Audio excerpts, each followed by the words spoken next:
Good morning, everybody. Welcome to Penn Vicarage on this Wednesday morning. Lovely to see you, and thank you for joining us for our Bible study, Bible talk for today, as we continue our adventure through the Psalms. And today we're in Psalm 93. So, it's a lovely little psalm. It's a very short one. This one, it's only 5 verses long. Here goes Psalm 93. The Lord is king. He's robed in majesty. The Lord is robed. He's girded with strength. He's established the world. It shall never be moved. Your throne is established from of old. You are from everlasting. The floods have lifted up, O Lord. The floods have lifted up their voice. The floods lift up their roaring. More majestic than the thunders of mighty waters, more majestic than the waves of the sea, majestic on high is the Lord. Your decrees are very sure. Holiness befits your house, O Lord, for evermore. And this is the word of the Lord. Thanks be to God. Beautiful little psalm, this one. And I'll try and explain it to you now. Right, firstly, Psalm 93, where is it? Psalm 93 starts a kind of, it's in book 3 of the Psalms, as you know, and there's a series now from 93 to 100, with the exception of 94 for some strange reason. 93 to 100 are all about the kingship of God, okay? So this is the first of a series of between 93 and, apart from 94, 100, which are all about the kind of kingship of God. You're going to hear lots of that about the kingship of God in the next few days. The context of it, we don't know when it was. Of course, it's not clear, and it doesn't say who wrote it or anything like that. It's just a good song. I think it was probably at some kind of feast or some kind of ceremony. But there's been huge speculation by scholars. No one actually knows. But it has a kind of air about it of some kind of big celebration, that kind of thing. Okay, so that's that kind of. So Psalm 93 is part of a whole series of songs about the kingship of God. And also, in terms of the occasion of it, it was probably used some sort of occasion, sort of ceremony or feast or something like that. So no one knows exactly what, but it has that about it. So in the Psalm 93, let's look at the sections of it now. There are essentially, it's only very short anyway, but there are 3 sections to it. The first section is about the kind of the kingship of God. The second half is about the second bit, as I should say, is about the floods, and again about the kingship of God, and third bit at the end about holiness. Okay, so 3 sections of the psalm, 3 short sections of this short little psalm. It's lovely. But before we get into the sections, I want to just point out to you a technique that is used by the guy that wrote it, which you see quite a lot in the Psalms, especially. It's called repetition or parallelism, where basically the guy who's saying it repeats himself. Okay, so it's got the Lord is king, he's robed in majesty, he's robed, he's girded with strength. You see what I mean?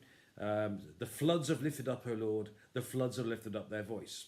The floods lift up the roaring, because it's 3 times. So you get the impression there's quite a lot of use, apart from in verse 5, every other verse has repetition, where the psalmist says something and then he says it again. And basically this is the technique used by the Psalms and used by the Old Testament and the New Testament times as well, to basically say something is very, very important.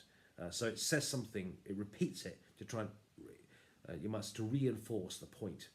So it repeats himself in every verse in the psalm except verse 5. He uses repetition to kind of double down the point and to kind of press the point home that this is kind of really, really important. And you do get it in the New Testament as well. One of my favourite examples is in Luke chapter 15, where you have 3 stories in Luke Jesus tells.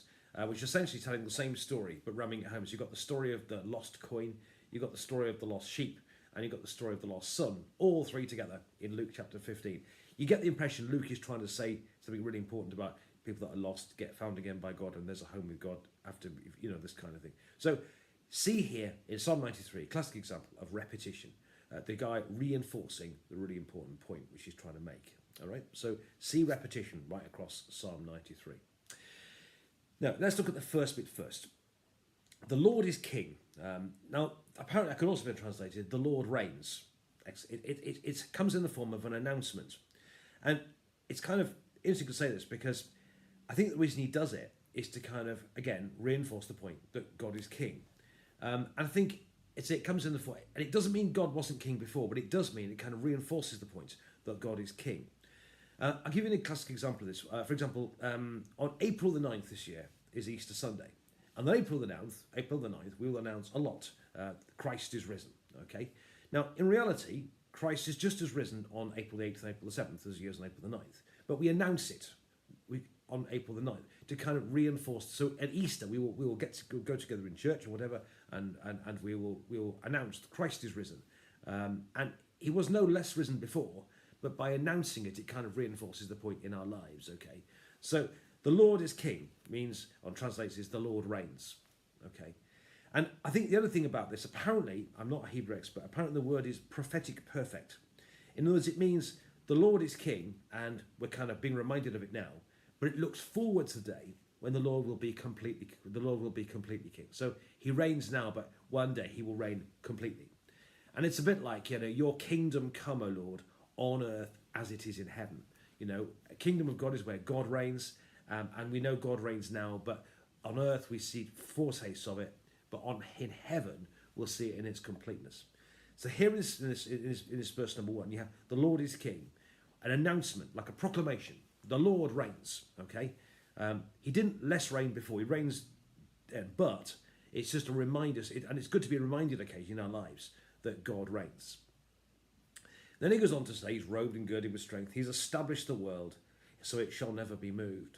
And what this means is, it's not a tribute to the world, it's actually a tribute to God. It says, because God established the world, because that happened, therefore it will never be moved. So he's saying his security is not in the world. His security is not on anything you get in this world, actually. His security is actually in God. That's it. And he's saying, because God established it, therefore it shall never be moved. And your throne, O Lord, is forever, is of old, forever. So right from the very beginning, because God made the world, that is the reason why it shall never be moved. Okay. So in this first section, you've got a proclamation reminding ourselves that God reigns and that God will one day reign completely. And also reminds us that because God made the world, that is why the world will never be moved. And therefore we don't need to be afraid. So the first section, 1 and 2, is all about the kingship of God. And because God is king, and one day he'll reign completely, and what is more, because God created the world, therefore the world shall never be moved, which means we can take our refuge in him. Then, in verse 4, we have the flip side. The floods are lifted up, O Lord, the floods have lifted up their voice, the floods lift up their roaring. Now, floods, as I've told you before, is Old Testament code for chaos, okay? And it kind of reminds us, we've had the fact that God is king, but in the meantime, floods are still rising. And it can feel like that, can't it, sometimes, when you hear stuff going on in the world, or you might have problems of family troubles, or whatever it may be, issues of work, or the world can seem a trouble and a scary place sometimes. So he's saying, it says 3 times here, the floods have lifted up, the floods lifted up their voice, the floods lifted up. And so he's reminded first that God is king. Then he goes on to say, the floods are lifting up. But then he goes on to say, more majestic than the thunders of the mighty waters, more majestic than the waves, majestic on high is the Lord. So he starts by talking about the kingship of God. Then he says, but the floods are lifted up. Then he goes on to say, but greater than any flood that may be is God. God is greater than all that. And then in the final verse 5, your decrees are very sure. Holiness befits your house, O Lord, forevermore. Now, he reminds that God is just and God is good. Now, holiness is an interesting word because holy means kind of set apart. And I think it kind of says here that because God is king, because God reigns, because God made the world, therefore what is our appropriate response to him is holiness. What we should do in response is lay down our lives in service to him. So because he is great, because he is king, because he will rule one day, because he's made the world so secure that it can't be moved, because he's higher than the floods, you get the picture. Therefore, our response to be holiness, therefore, befits your house, O Lord. In other words, our church, the church, and our response to God should be that of holiness. We should be people who are set apart to God. Holy does not mean that you wear funny clothes, you talk in a funny language, and you get very boring all the time and never have any fun. Holiness is about being set apart for God. It's about being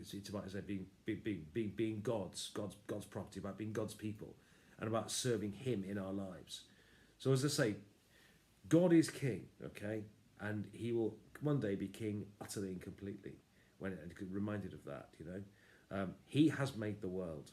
The floods may have lifted up, okay? The floods may feel very high at times, but God is greater.